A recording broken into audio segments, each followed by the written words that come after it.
Olá! Hoje vamos compartilhar com você, de forma dublada, nós dublamos esse vídeo, traduzindo para a nossa língua, um discurso memorável de Steve Jobs, o visionário, o homem que mudou muitos conceitos na área de tecnologia e cravou seu nome na história da humanidade. Em 2005, no dia 12 de junho, em uma formatura na Universidade de Stanford, nos Estados Unidos, ele proferiu o discurso: "Você tem que encontrar o que você ama."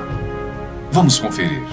Você que é um aficionado pela área de tecnologia, inovação, você que é um executivo, você que trabalha nessa área, presta atenção.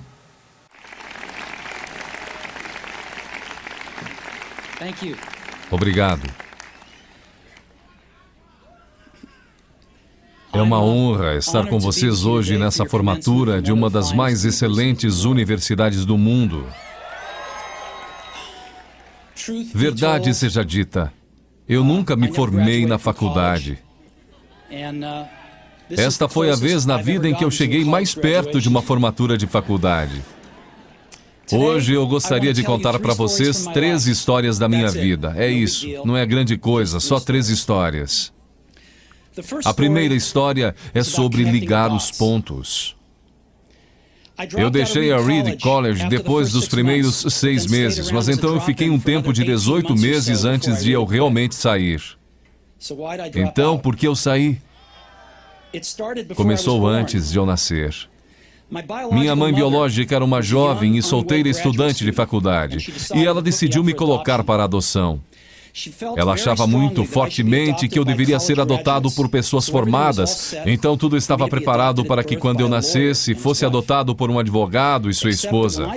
Exceto que quando eu apareci, eles decidiram no último minuto que na verdade eles queriam uma garota. Então meus pais adotivos, que estavam numa lista de espera, receberam uma ligação no meio da noite perguntando: "Nós temos um garoto inesperado, vocês o querem?" Eles disseram: "É claro."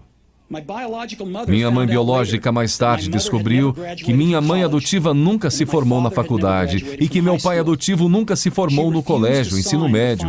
Ela se recusou a assinar os papéis finais da adoção. Ela só cedeu alguns meses depois, quando meus pais adotivos prometeram que um dia eu iria para a faculdade. Esse foi o começo na minha vida. E 17 anos depois eu fui para a faculdade.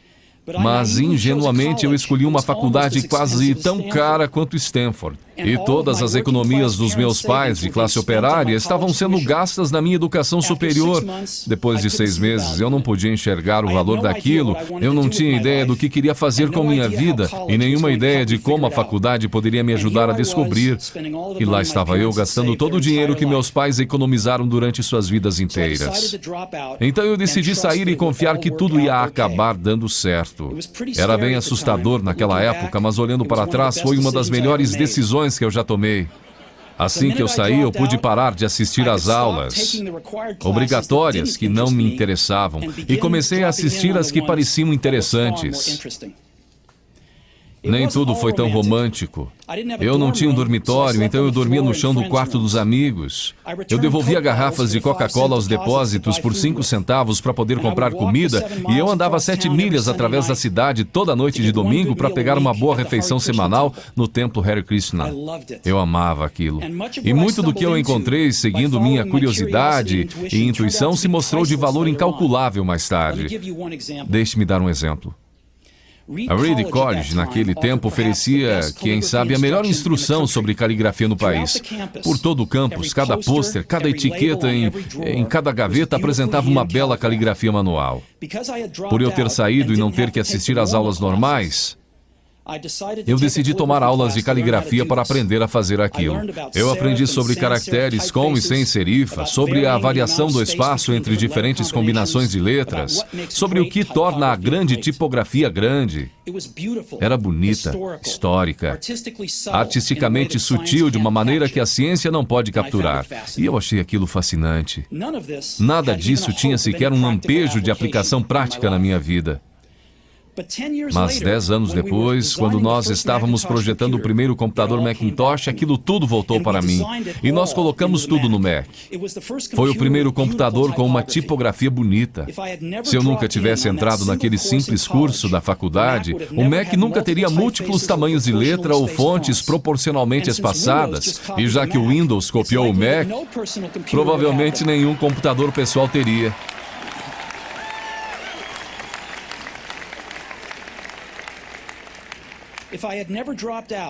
Se eu nunca tivesse deixado a faculdade, eu nunca teria entrado na aula de caligrafia. E os computadores pessoais poderiam não ter a maravilhosa tipografia que eles têm. Claro que era impossível conectar os pontos para frente quando eu estava na faculdade. Mas ficou muito claro olhando para trás 10 anos depois. De novo, você não pode conectar os pontos olhando adiante, você só pode conectá-los olhando para trás. Então você tem que confiar que os pontos de algum jeito vão se conectar em seu futuro. Você tem que confiar em alguma coisa, seu Deus, destino, vida, karma, seja o que for. Porque acreditar que os pontos vão se ligar em um momento vai te dar confiança para seguir seu coração, mesmo que ele te leve para um caminho diferente do previsto. E isso fará toda a diferença.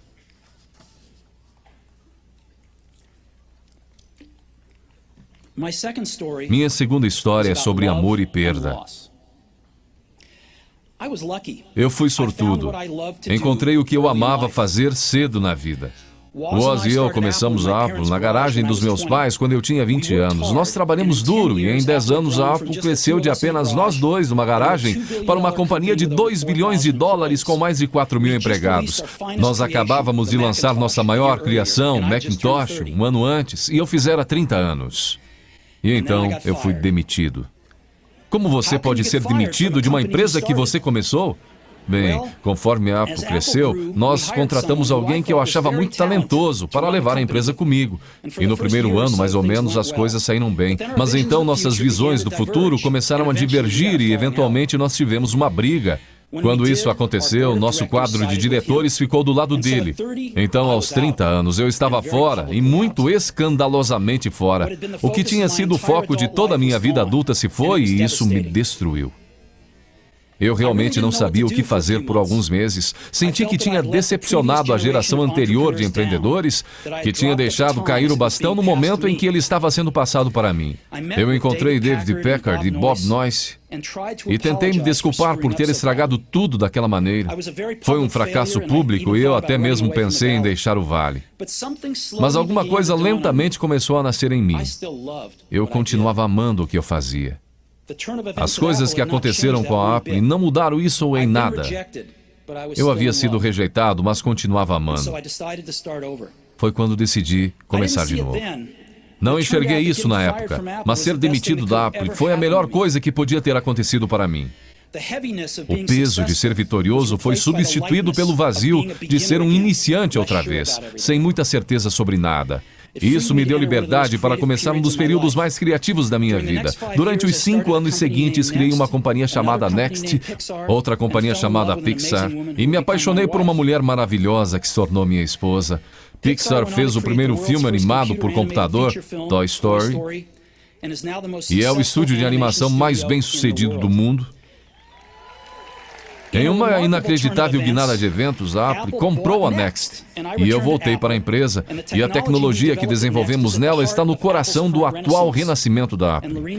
E Lorraine e eu temos uma família maravilhosa. Tenho certeza de que nada disso teria acontecido se eu não tivesse sido demitido da Apple. Foi um remédio horrível, mas eu entendo que o paciente precisava. Às vezes, a vida bate com um tijolo na sua cabeça. Não perca a fé. Estou convencido de que a única coisa que me permitiu seguir adiante foi o meu amor pelo que fazia. Você tem que descobrir o que você ama. Isso é verdadeiro tanto para o seu trabalho quanto para com as pessoas que você ama. Seu trabalho vai preencher uma parte grande da sua vida. E a única maneira de ficar realmente satisfeito é fazer o que você acredita ser um ótimo trabalho. E a única maneira de fazer um excelente trabalho é amar o que você faz. Se você ainda não encontrou o que é, continue procurando. Não sossegue. Assim como todos os assuntos do coração, você saberá quando encontrar. E como em qualquer grande relacionamento, só fica melhor e melhor à medida que os anos passam. Então continue procurando até você achar. Não sossegue.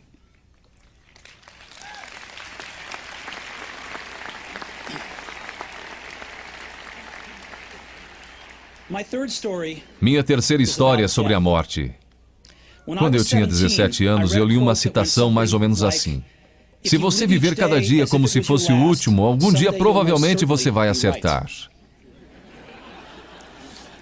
Aquilo me impressionou e desde então, nos últimos 33 anos, eu tenho olhado no espelho cada manhã e perguntado a mim mesmo, se hoje fosse o último dia da minha vida, eu ia querer fazer o que eu vou fazer hoje? E sempre que a resposta foi não, por vários dias seguidos, eu soube que eu tinha que mudar alguma coisa. Lembrar que eu logo vou estar morto é a ferramenta mais importante que eu já encontrei para me ajudar a fazer grandes escolhas na vida. Porque quase tudo, toda a expectativa exterior, todo o orgulho, todo o medo de dificuldades ou falhas, estas coisas simplesmente somem em face da morte, deixando apenas o que é realmente importante. Lembrar que você vai morrer é a melhor maneira que eu conheço para evitar a armadilha de achar que você tem algo a perder. Você já está nu, não há razão para não seguir seu coração. Mais ou menos há um ano eu recebi um diagnóstico de câncer. Eu fiz um exame às 7h30 da manhã e ele mostrou claramente um tumor no meu pâncreas. E eu nem sabia o que era um pâncreas. Os médicos me disseram que era quase com certeza um tipo incurável de câncer e que eu não devia esperar viver mais do que de 3 a 6 meses. Meu médico me aconselhou a ir para casa e botar meus negócios em ordem, o que no idioma dos médicos significa prepare-se para morrer. Significa tentar dizer aos seus filhos tudo o que você pensou que teria os próximos 10 anos para lhes dizer em apenas uns poucos meses. Significa ter certeza que tudo está no lugar para que seja tão fácil quanto possível para sua família. Significa dizer adeus.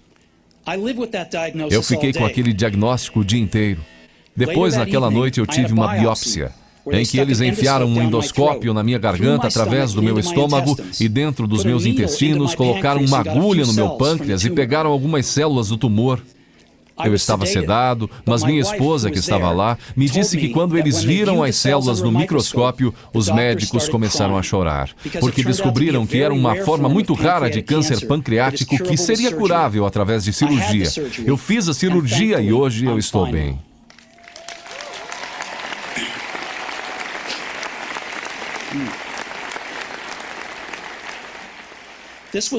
Isto foi o mais perto que eu cheguei de encarar a morte e eu espero que seja o mais perto que eu chegue por algumas décadas mais. Tendo sobrevivido, hoje eu posso dizer isto a vocês com um pouco mais de certeza do que quando a morte era um conceito útil, mas puramente intelectual. Ninguém quer morrer. Mesmo as pessoas que querem ir para o céu não querem morrer para chegar lá. E mesmo assim, a morte é o destino que todos nós compartilhamos. Ninguém nunca escapou dela.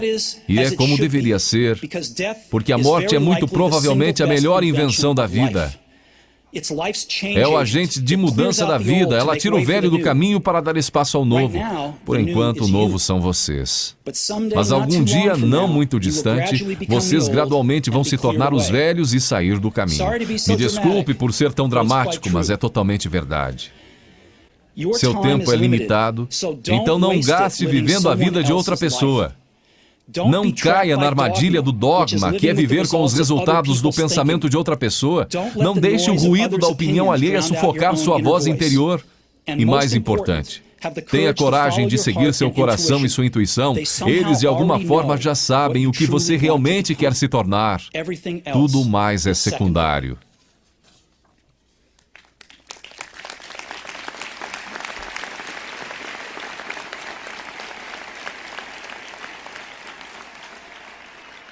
Quando eu era jovem, havia uma maravilhosa publicação chamada O Catálogo de Toda a Terra, que era uma das Bíblias da minha geração.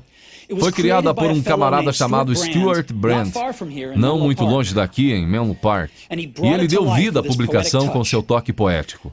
Isso foi no final dos anos 60, antes dos computadores pessoais e da editoração eletrônica, então tudo era feito com máquinas de escrever, tesouras e câmeras Polaroid. Era tipo o Google formato brochura, 35 anos antes do Google aparecer. Era idealista e com abundância de recursos elegantes e ideias brilhantes. Stuart e sua equipe publicaram várias edições de O Catálogo de Toda a Terra, e então, quando seu papel estava cumprido, eles publicaram uma edição final. Era meados dos anos 70 e eu tinha a idade de vocês. Na contracapa da edição final havia uma fotografia do amanhecer em uma estradinha de terra, do tipo em que você poderia ficar pegando carona se você for aventureiro. Embaixo dela estavam as palavras Stay Hungry, Stay Foolish. Era a mensagem de despedida deles ao sair do ar. Stay Hungry, Stay Foolish. E eu tenho sempre desejado isso para mim mesmo. E agora, a vocês, se formarem para começar outra vez. Eu desejo isso a vocês. Stay hungry, stay foolish. Muito obrigado a todos vocês. Estas foram as palavras deste homem considerado visionário, Steve Jobs. Você tem que encontrar o que você ama. Mais vídeos em nosso site, na seção Vídeos Inspiradores. Valeu!